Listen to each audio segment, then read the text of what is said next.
Hello hello, bonjour bonjour. Chào mừng các bạn đã quay trở lại với YouTube channel. Nếu như các bạn đã từng xem một số những video clip về thời trang chuyên nghiệp thì mình là Phương Thi Thu. Và video ngày hôm nay là một cái video về một thương hiệu mà mình khá là yêu thích. Đó chính là Louis Vuitton. Năm nay ấy, năm 2021 ấy, thì chính là kỷ niệm 200 năm thành lập của thương hiệu Louis Vuitton. Thì các bạn biết rằng là thương hiệu Louis Vuitton lúc đầu ấy, khi mà mới xuất hiện ấy, thì họ nổi tiếng về cái kỹ thuật và cái chất liệu làm ra những cái đồ, những cái vali, những cái đồ mà travel ấy. Thì đầu tiên là người ta được nổi tiếng với cái kỹ thuật đó. Sau này thì cùng với sự phát triển của thời trang, cùng với sự phát triển của thế giới và những cái mưu cầu khác nữa, thì Louis Vuitton bắt đầu phát triển cái dòng Maroquinerie của mình sang những cái đồ, những dòng thời trang về túi xách, và sau đó nữa là những cái bộ sưu tập về ready to wear. Và với thời gian thì thương hiệu này đã dần khẳng định được cái vị trí của mình trong dòng thời trang luxury, những cái thương hiệu thời trang cao cấp. Và có thể nói rằng là khi nhắc đến thương hiệu Louis Vuitton thì người ta nhắc ngay đến hai giám đốc sáng tạo lừng danh, đó chính là Marc Jacobs và Nicolas Ghesquière. Thì trong cái quãng thời gian 200 năm thành lập và phát triển, có thể nói rằng là phải đến đầu những năm 2010 ấy, thì Louis Vuitton mới bắt đầu thực sự đầu tư và quan tâm đến những cái chiến lược marketing hình ảnh của mình nhiều hơn. Và cũng chính từ đó ấy, thì bắt đầu giới mộ điệu lại càng sốt hơn nữa bởi những cái show diễn đình đám của Louis Vuitton. Và cái video này ấy, thì mình muốn cùng với các bạn điểm lại 10 cái show diễn mà có thể nói rằng là ấn tượng nhất đối với giới mộ điệu của thương hiệu Louis Vuitton. Mình không sắp xếp theo cái nào nhất, cái nào nhì, và mình sẽ sắp xếp theo thời gian từ gần đây nhất trở lại với trước đây. Và mình cùng bắt đầu với show diễn đầu tiên, đấy là show diễn Xuân Hè 2021-2022 được diễn ra tại Paris vào hồi tháng 9 năm 2020. Tại sao mà mình thích cái show diễn này? Bởi vì là mình được cất mục sở thị mọi người ạ. Mình đã được đi show diễn đó thì có thể nói đối với mình đấy là một cái kỷ niệm rất là đẹp. Gần một năm trôi qua rồi nhưng mà mình vẫn cảm thấy kiểu như là thích thú mỗi lần mà mình xem lại cái clip mà mình đã làm khi mà mình đi cái show diễn đấy. Đây là một cái show diễn có thể nói là trong một cái môi trường context nó khá là đặc biệt, bởi vì nó còn đang diễn ra cái dịch Covid rất là nghiêm trọng ấy mọi người. Lúc đấy vẫn còn nghiêm trọng, ở Paris thì có đỡ hơn, nhưng mà ngay sau cái tháng 10 đấy thì nước Pháp lại tiếp tục giãn cách trở lại đó các bạn.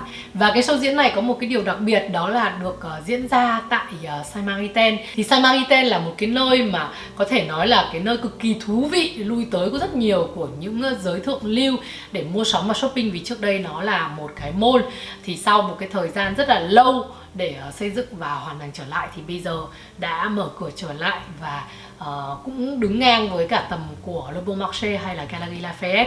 Thì trong cái show diễn này thì lượng khách mời rất là ít, và Louis Vuitton bắt buộc phải làm 2 lần. Một lần là mời báo chí và một lần thứ hai là mời khách VIP. Và các bạn cũng có thể thấy rằng là sàn catwalk chính là trên tầng 3 của tòa nhà Saint-Martin. Show diễn tiếp theo mà đối với mình là một show diễn rất là ấn tượng, đó là show diễn Thu Đông 2021-2022 được diễn ra tại Bảo tàng Louvre. Đây là một show diễn có thể nói là mình đặc biệt rất thích bởi sự hoành tráng và sự đầu tư khủng của thương hiệu Louis Vuitton. Nhà thiết kế Nicolas Ghesquière đã dựng lại một bức tranh sống với 200 nhân vật khoác lên mình những bộ trang phục lịch sử. Cùng với nền nhạc cổ điển rất hào hùng, đây là một ý tưởng của sự kết nối giữa quá khứ, hiện tại và tương lai. Và cũng rất tiếc là cái show diễn này được diễn ra khi mà đại dịch Covid vừa mới bùng nổ, cho nên là đã ảnh hưởng rất nhiều đến hiệu ứng truyền thông cũng như là trong cái công tác chuẩn bị của cái show diễn này. Nhưng mà đối với mình ấy thì là một cái show diễn thật sự là rất là đáng nhớ của thương hiệu Louis Vuitton. Show diễn tiếp theo là show diễn mà mình cũng khá là thích, đó chính là show diễn Xuân Hè 2020-2021. Bộ sưu tập Xuân Hè 2020-2021 được nhà thiết kế Louis Vuitton giới thiệu ở ngay một khu phố trung tâm quận 1 của thành phố Paris. Khu phố này có tên là Place Dauphine, nơi có thể nói là bức tranh tả thực về đời sống của người dân Paris, với những quán cà phê, những nhà hàng, những quán hàng rong bán bánh khép, và chỉ cách studio design của Louis Vuitton có vài bước thôi. Tiếp theo nữa đó chính là show diễn Thu Đông của năm 2019-2020. Có thể nói rằng nếu như mà Chanel rất là nổi tiếng với cái cách mà xây dựng sân khấu ở tại một địa điểm là Grand Palais, thì Louis Vuitton lại gây rất là ấn tượng với những cái địa điểm, những cái location cực kỳ đặc biệt.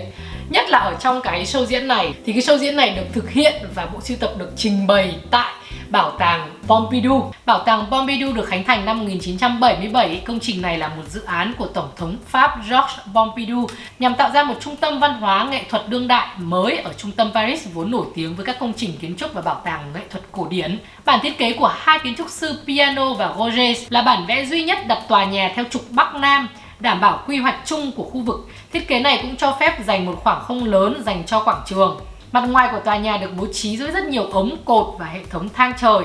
Các hệ thống ống này được sơn màu và theo chức năng.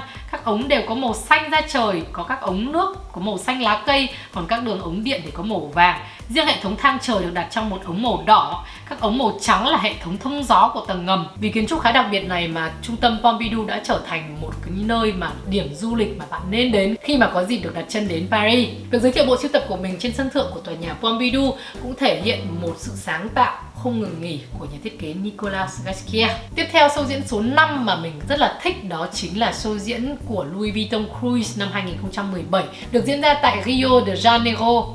Nicolas Ghesquière vốn là một nhà thiết kế có niềm đam mê với kiến trúc với các tòa nhà. Năm 2017, giám đốc sáng tạo Louis Vuitton đã quyết định giới thiệu bộ sưu tập Cruise của mình tại Musée d'Art Contemporain, thành phố Rio de Janeiro. Một công trình kiến trúc do kiến trúc sư nổi tiếng Oscar Niemeyer thiết kế và xây dựng trong những thập niên 90.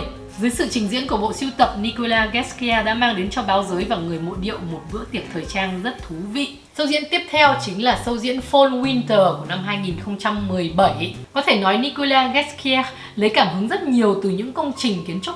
Với ông, thời trang, kiến trúc và trang trí nội thất luôn đi liền với nhau và là những chất xúc tác không thể thiếu trong nghệ thuật và sáng tạo. Bộ sưu tập Thu Đông 2016-2017 chính là sản phẩm sáng tạo lấy cảm hứng từ những kiến trúc độc đáo. Hai màu chủ đạo là đen và trắng. Gần 60 bức kính gương khổng lồ phản chiếu ánh đèn sân khấu tạo nên một hiệu ứng futuristic đầy huyền bí. Show diễn số 7 đó chính là show diễn giới thiệu bộ sưu tập Cruise năm 2016 của thương hiệu Louis Vuitton tại California. Sau lần ra mắt thành công bộ sưu tập Cruise năm 2014 tại Monaco, Nicolas Ghesquière tiếp tục đưa ra ý tưởng travel vào những bộ trang phục của mình. Năm 2016, Louis Vuitton đã trình diễn bộ sưu tập của mình tại sa mạc California.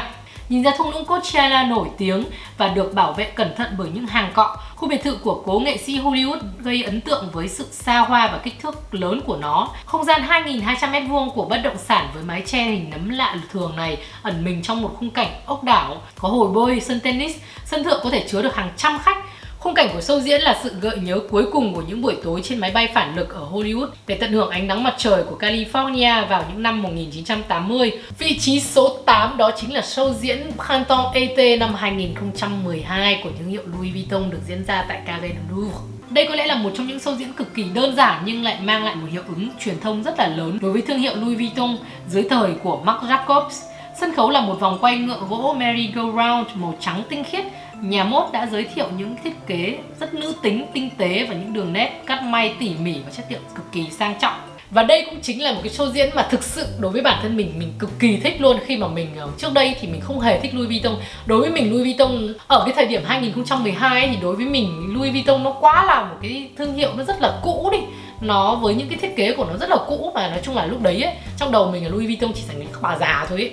Thì đúng là cái show diễn này của nhà thiết kế Marc Jacobs ấy là thực sự là đã kiểu như mang lại cho mình một cái là cũng hay đấy, cũng trẻ đấy, cũng nữ tính đấy, cũng bánh bèo, cũng đẹp đấy. Và đấy cũng là cái bước ngoặt đầu tiên khi mà mình bắt đầu để ý đến Louis Vuitton từ thời đó. Show diễn số 9 đấy chính là show diễn của mùa Thu Đông 2012-2013.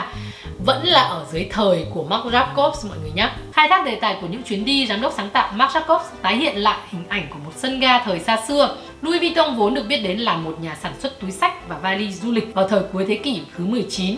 Trong bộ sưu tập Thu Đông 2012, các mẫu túi Maroquinerie kinh điển của nhà mốt này đều được tái hiện lại trên sàn diễn. Với mình thì đây có lẽ chính là một cái show diễn có thể nói là để đời cho nhà thiết kế Marc Jacobs. Giám đốc sáng tạo Marc Jacobs thì rời Louis Vuitton năm 2014 và có thể nói rằng đây chính là show diễn để đời và gắn liền với tên tuổi của Marc Jacobs tại nhà Louis Vuitton đó mọi người. Show diễn tiếp theo và là show diễn cuối cùng trong top 10 những show diễn ấn tượng của nhà thiết kế Louis Vuitton đó chính là show diễn mùa thu đông năm 2011-2012. Chính show diễn thu đông 2011-2012 là show diễn đánh dấu bước ngoặt của nhà mốt Louis Vuitton, mở ra một giai đoạn mới của nhà mốt này khi quyết định đầu tư lớn vào những dự án marketing khủng, trong đó có những show diễn thời trang được đặc biệt quan tâm. Dàn diễn của bộ sưu tập thu đông năm 2011 được giám đốc sáng tạo Marc Jacobs tái hiện lại bộ phim gây nhiều tranh cãi Le Poirier de Nuit với diễn xuất của Charlotte Rampling. Trong không gian một khách sạn cổ của Áo năm 1957, khán giả được chiêm ngưỡng một bữa tiệc thời trang với nhiều sắc thái cảm xúc. Đặc biệt, sự xuất hiện của Kate Moss và những người bạn đã mang lại hiệu ứng truyền thông cực kỳ vang dội cho Louis Vuitton thời bấy giờ. Vừa rồi là top 10 show diễn mà đối với mình là rất đặc biệt của thương hiệu Louis Vuitton.